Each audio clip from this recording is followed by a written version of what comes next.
Today's video was not sponsored by Waterpik. Hi everyone, this is Noe. Thank you for taking the time to take another look at one of these wonderful and helpful videos. Now, if you find this video helpful, share it. Today we're going to talk about the Waterpik and the accessories these are the controls for the unit. This switch allows you to turn the unit on and off. This right here is a little dial. You're going to notice it goes up in increments of 2. You're going to see 2, 4, 6, 8, and 10 actually represent the PSI, and it actually goes up in increments of 10. So when you see 6 is actually 60, when you see 8 is actually 80, when you see 10 is actually 100. Now, based on clinical studies, it has been proven that a PSI of 60 and above does a great job as far as removing the plaque biofilm. So when you start using your Waterpik, try 6, which is actually 60. If it feels comfortable for you, you start off and you stay there and you move up as you feel comfortable. Now, if for some reason you start off using the Waterpik and you say, oh, it stings, it hurts, it feels uncomfortable, you just dial it down. You go down to maybe 40 and see if that feels comfortable to you and work your way up until you can get to a higher pressure setting. Remember, the Waterpik is great because it uses pressure and pulsation to remove that bacteria and to get you the best end result. Okay, these are examples of some of the attachments that you'll get with your Waterpik base unit. So if you look at this attachment, this is a classic jet tip attachment. This is the one that you're going to use on an average basis. So the regular person using the water flosser is going to use this basic jet tip attachment. Now, this one is for ortho, those that are in braces. This is great because this is designed to get and clean around those brackets. So this is great. Now, this right here is called the plaque seeker. This is great for anybody that has cosmetic work, if you notice. So if you have veneers, it's great. If you have implants, it's great. If you have bridge work, this is great. So this is a great attachment for you. So another attachment is called the pocket attachment. This right here is used for those that have furcation. They may have periodontal involvement where we need to prescribe some medication to be placed underneath the gum. This is what you're going to use. This tip right here is actually going to be the only tip you're going to insert below the gum. This next attachment that you'll find, this one is a brush.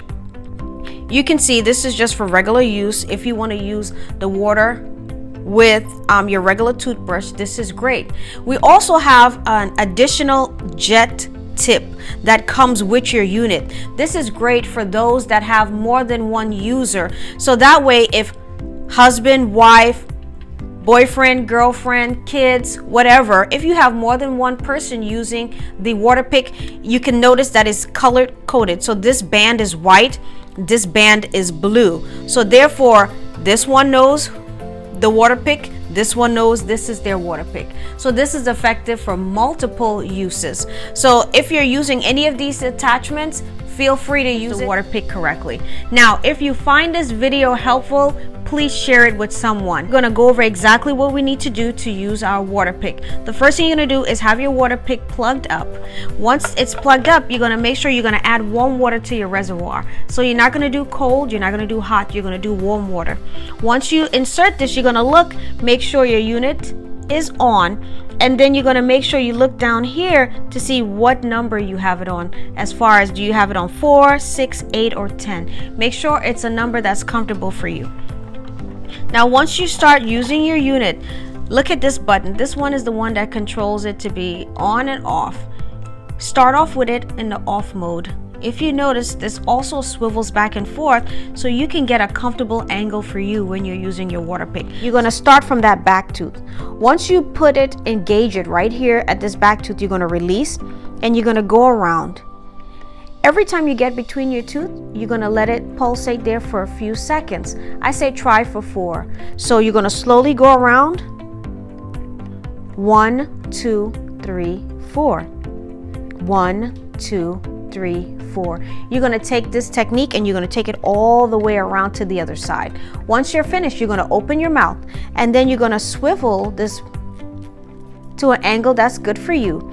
I noticed that a lot of patients, they miss the inner part of their back teeth, and the reason why is because when they're using the Waterpik, they just start off with the pressure on. So I say press that button on, let that pressure, stop that pressure, and make sure that when you start, you feel that back angle of that tooth. Once you feel it, then you release the button so you can make sure you're getting around the right angle of the tooth. And then you start and you go ahead making sure you let it pulsate there for 4 seconds, and you take it all the way around. You also take this technique all the way down to the bottom. So the same thing around, let it pulsate for 4 seconds, let it pulsate for 4 seconds. You take it all the way around. You do the same thing once you get on the inside.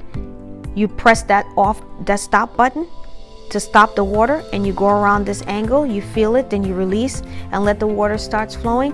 You keep going around and around until you finish, letting that pulsate for 4 seconds in between. Another helpful hint is when you're using your Waterpik to prevent any type of mess, make sure that your Waterpik unit, you're using it face down into the sink. So your head should never be facing the mirror. It should never be facing your friend. It should always be face down into the sink. So that way the water goes directly there and you have no splash. If you find this video helpful, please share it, and also like and subscribe.